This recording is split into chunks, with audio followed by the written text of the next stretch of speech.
So how can this big old hunk of plastic help you become a better disc golfer? Well, in this video, I'm going to help you think about slowing things down and shaping shots versus needing the right disc to do all the work. And so this video is for all levels of disc golfer and not just beginners. So if you want to work on your skill game, stick around right after the intro.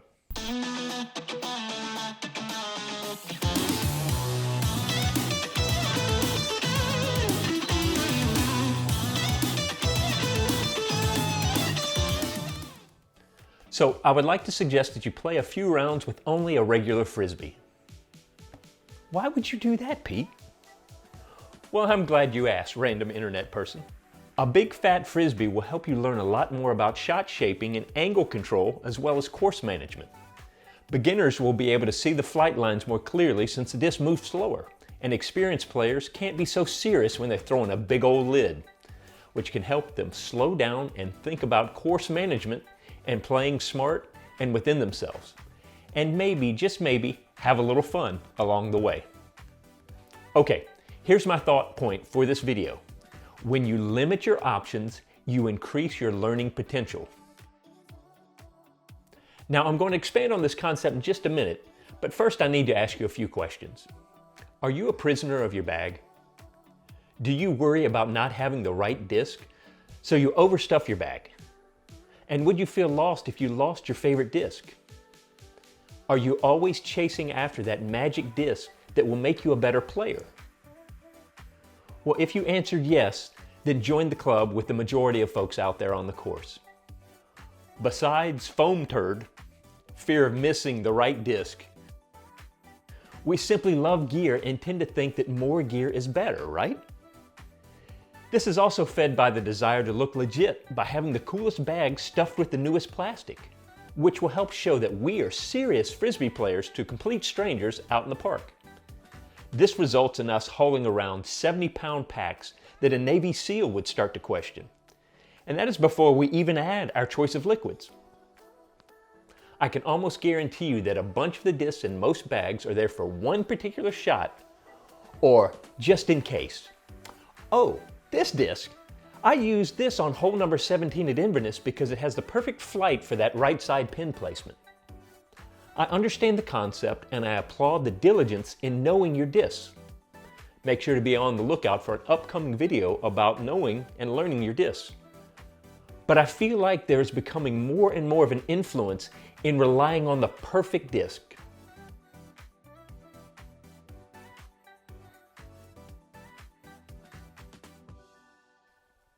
Another way to look at it is this. We are needing the disc to do the work. And the short-term benefit is that you don't have to learn to shape shots as much, rather you just have to have the right disc. The long-term handicap is that you're building skill gaps in your game. You see, shot shaping is taking a back seat to disc dynamics. And while this is great for disc manufacturers and sellers, it is overlooking a crucial skill for your average player. Now, I will be the first to admit that I'm an old goat, and I came from a different era and mindset. But I believe that old goats and ultimate players have a leg up because we have thrown a lot of Frisbees, especially if you were a child of the 70s. We had to learn how to make one Frisbee that we had go around obstacles and other players by simply changing the angle and attitude of the disc. You see, when you don't have a lot of options, you have to make the disc that you have work for you instead of reaching for multiple discs. So here we have some footage of myself and some of the old guys playing Ultimate. Now keep in mind I had to slow down the speed so that you youngsters can keep up with our mighty moves. Hyzers, forehands, tomahawks, etc. are all part of the game and need to be decided on and thrown in a heartbeat. And guess what? We are amazing creations, and our bodies and our brains can do complex computations in a split second. You learn quickly how to hit a running receiver across the field with an Anheuser forehand into the wind while a guy is trying to block you. After that, suddenly a 75-foot approach shot around a tree doesn't seem like that big a deal. Hear me again. Playful practice reduces pressure during real performance. The whole idea of, I can do this because I've done this. So grab one big old lid, head out on the course, and push past the need to explain to others that, well, you should see my real bag, or hide behind a tree when other serious players go by.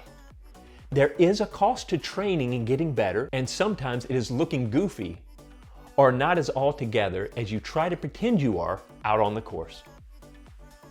So try playing 18 holes and keep score.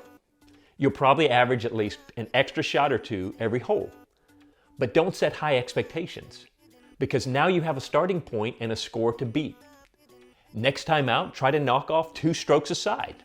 Or it really doesn't matter what you set as a goal as long as it challenges you and gives you a clear target to reach for and to strive for.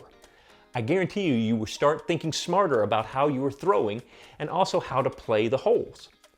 Experienced players, you need to listen up too. If nothing else, it will inject a little newness into the course that you've probably played 1,000 times. You may even see something new about how to play a hole that you never saw before. Now, don't go out onto a monster course that's just going to kill your arm and your spirit because you got to throw forever. Better to go to a course that works on control more than pure power. Now, throughout the round, you're going to come up to shots that you normally lean on with a certain disc. Here's a hole that I normally throw a forehand hyzer with a deflector. Easy peasy. Now I have to think, how am I going to get there with one disc I have? Time to get creative and work the disc.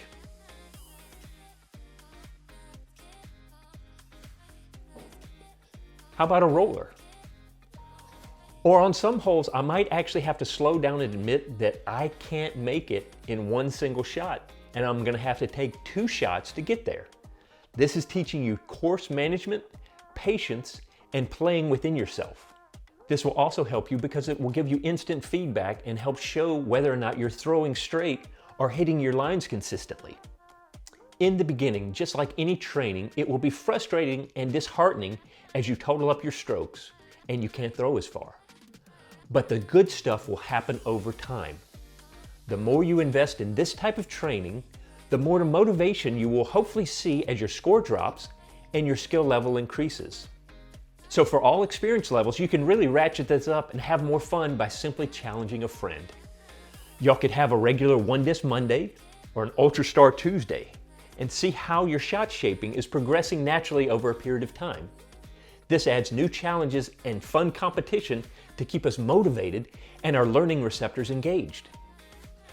Now there will come a time when you will start to plateau and your scoring will be about the same every time with the Frisbees.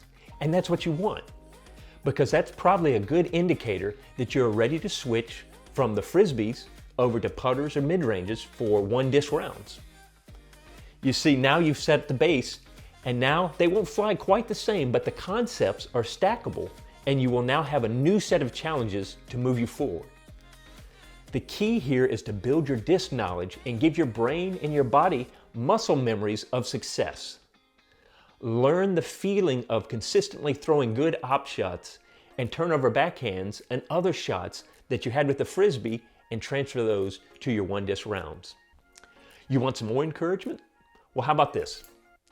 If you will notice the pros playing on Joe Maz, Gatekeeper, etc., you will start to notice that they are usually throwing the same few discs with little variation except for certain weather and terrain conditions. You start to think they could have any disc they want. Why wouldn't they throw a different disc on every hole? And the answer is they don't need to. They know how these key discs fly, so they can shape them to how they want instead of being trapped by needing a different disc for every shot. This is also why pros can switch sponsors and fill his or her bag with new discs and yet almost in no time be shooting just as well as before. Granted, just about any disc you throw in one brand has a twin in another, but more than that, the pros know how to shape their shots so that the discs are flying how they want rather than being so dependent on one disc doing the work. There is also a longevity issue at play. Think about the older players that are still competitive. It's not because they can rip a disc, except for maybe Scott Stokely, who is just a super freak. But over and over again, you'll hear the commentators talking about how well they can shape and control their discs. There's also a side note here.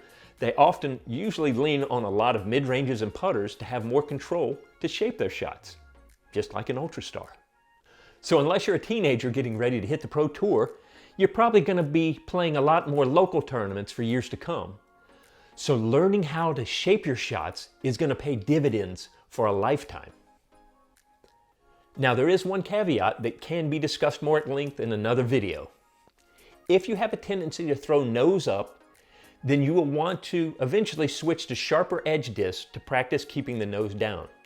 You see, Ultrastar, putters, mid-ranges will fly pretty well nose up. But drivers will really show the difference more easily when you get the nose on the right angle. So let me know in the comments if you'd like to see a video that talks more about that. Okay, so in the end, the Ultimate Frisbee is just another tool that you have at your disposal to work on your game in both a fun and effective way. Figure out ways to make it work with your skill level and personality so it pays off in consistency and better understanding of the game and your place in it. Never stop being a student of yourself, and don't settle for the easy road to short-term gains. Challenging and motivating work will reap greater rewards in the end. So invest in your future self by sacrificing a little comfort today. Work on your game. Okay, thank you so much for spending some of your time with me. My hope is that these videos will help inspire you to play, practice, and train better. But please remember that better is more about the person you're becoming rather than the score you make. Don't forget, let's be kind to one another, and I hope to see you out on the course.